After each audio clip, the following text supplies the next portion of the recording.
What's this? Test your amphibian skills. It's a salamander, that's good. This is the redback salamander, very aptly named. And in fact, in terms of biomass, there is no vertebrate more abundant than this in Maine. There are more, if we weighed up the redback salamanders in this state and compared them against moose or deer, this outweighs them all. In fact, some amphibian biologists have even proposed that their effects by preying on soil invertebrates may even affect the regional climate in this area. Now, whether you subscribe to that theory or not is irrelevant. What it does is it points out their abundance, and these require protection from desiccation. They need debris and duff to live under to do their work. So this is one of the species that may be potentially harmed by earthworms. And the same is with seedlings. Many studies have been done that show that seedling diversity is highly impacted by the presence of earthworms. The reason being, again, that protective layer of duff that would have held moisture in the soil is gone, and the seedlings have a hard time becoming established. Can I have a question? Yes, yeah. Have you heard anything about red wrigglers, worms that are used for vermi composting, as affecting the leaf litter layer, because they live in that layer and would speed up the decomposition of. That's right. They have great use on the farm, but they don't stay on the farm, and that's the problem. Yeah. And of course, we still have some areas in Maine that are earthworm free, and we're talking northwestern Maine, like the headwaters of the St. John River. So we can go and look and see what invertebrates perform the tasks that the earthworms do prior to their invasion.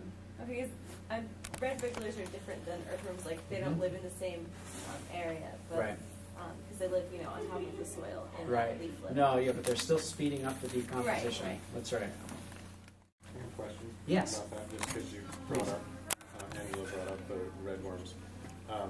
Our composting toilets that we have on campus are Clevis brand, and we have. I'm sorry, I didn't. They're Clevis, Clivis, depending on where you're from. And they come and service them every year, and one of the additives that they put into our treehouse facility was redworms. And eventually we're going to be cleaning that out. Right. And broadcasting it out on the land in some sort of responsible way that we have yet to determine. How can we keep those redworms from, as you're saying, polluting our environment? It's not something I have a good answer for you, because it's almost impossible to stop their spread. It's much like when people finish with the bait fish, ice fishing, and they just toss them into the water, and then suddenly we have these non-native fish in the waters. We're kind of stuck with them. We have been really conditioned to believe that earthworms are a wonderful part of this ecosystem, but that is the same as being conditioned that Japanese knotweed and purple loosestrife are a really good part of this ecosystem. And they all have their pluses and minuses. I'm not trying to turn them into villains, but it's something that I'll have to do research and get back to. Nothing I have from the top of my head.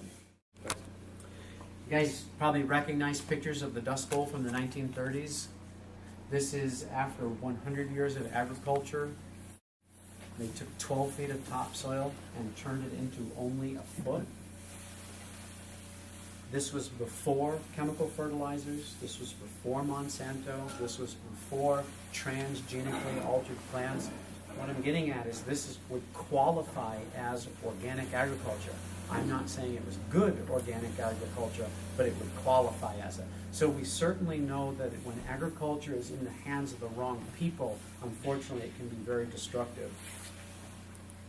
The issue is the tilling that is a common practice that isn't universally used but frequently used, because that tilling goes too deep.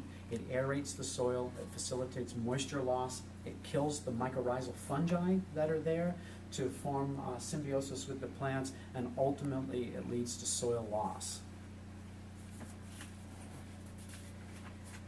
Now this is where we start to get into really what's more pertinent to you. Let's look at the produce that is produced on those farms, the crops that are grown.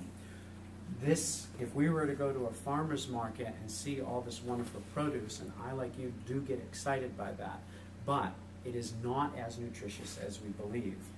And what I want you to realize is that our soils are becoming depleted as the years go on. There was a study done that compared the produce from 1930 to 1980. And what it did is it examined the mineral content of that produce, and it had dropped by an average of 20%. Of course, that was an average. There were some things that had dropped even more, like calcium had declined 46% over that time period. And calcium is obviously very important, particularly for some of you sitting in this room, to combat one of the chronic diseases that your gender will be dealing with, that being osteoporosis. Right? And this is one of the contributing factors, is because the food that you're eating has less of this important mineral in it. Are they taking that into account with the recommended daily allowances of fruits and vegetables and saying? Yeah, the decline is I mean, we'll eat get 3 cups of broccoli and you'll yeah, get we will get to that daily value thing. I'm going to share some things with it. Green beans, a study found that some packages of green beans only contained 11% of the vitamin C stated on the package. So that's pretty significant. Remember, vitamin C is essential because we cannot synthesize it. That's something that most primates are not capable of doing. But also we didn't need to, because our wild environment, vitamin C, ascorbic acid, and its cofactors was so abundant that it was something that we lost the ability to manufacture because we didn't need to. However, we're now back in an environment where we simply don't get enough. And if the soil and the plants are declining in their nutrient content, so will the animals that we raise on those soils and plants.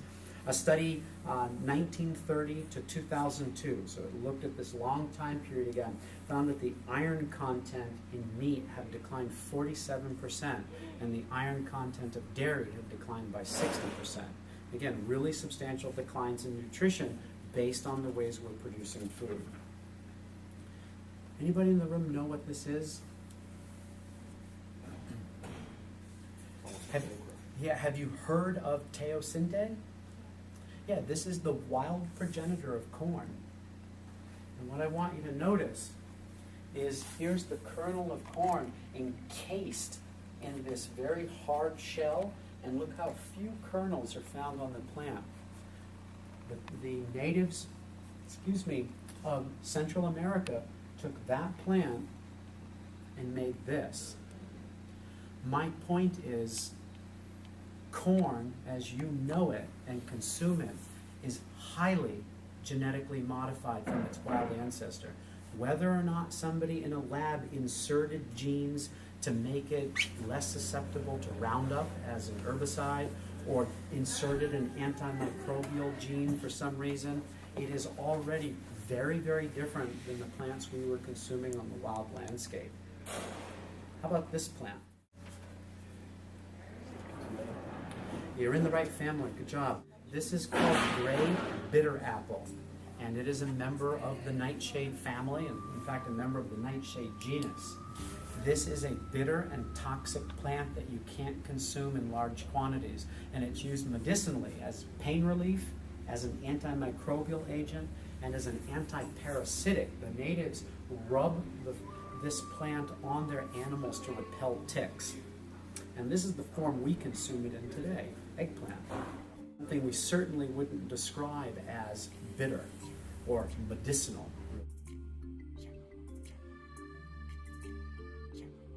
Medicinal, really, right? It's a food that we can eat in large quantities. So again, highly modified from its wild progenitor. I'll give you one more example to really drive this point home. Do you guys know what this is? What, Teosinte? Good guess. Good guess because of the prickles that you see on there. But this is a member of the composite family. I'm trying to give you a hint. This is a really good hand drill stock, Jeff, for starting friction fires. But it's also a plant that has an analgesic property. It's used for intestinal, and in fact, even traditionally for uterine pains. It promotes restful sleep, so it's a mild sedative, and it's even an antispasmodic. It allays coughing. In other words, it has a lot of medicinal properties, and we have turned it into this, lettuce. And certainly if we go too far and we talk about iceberg lettuce, we're talking about one of the least nutrient dense foods on the planet.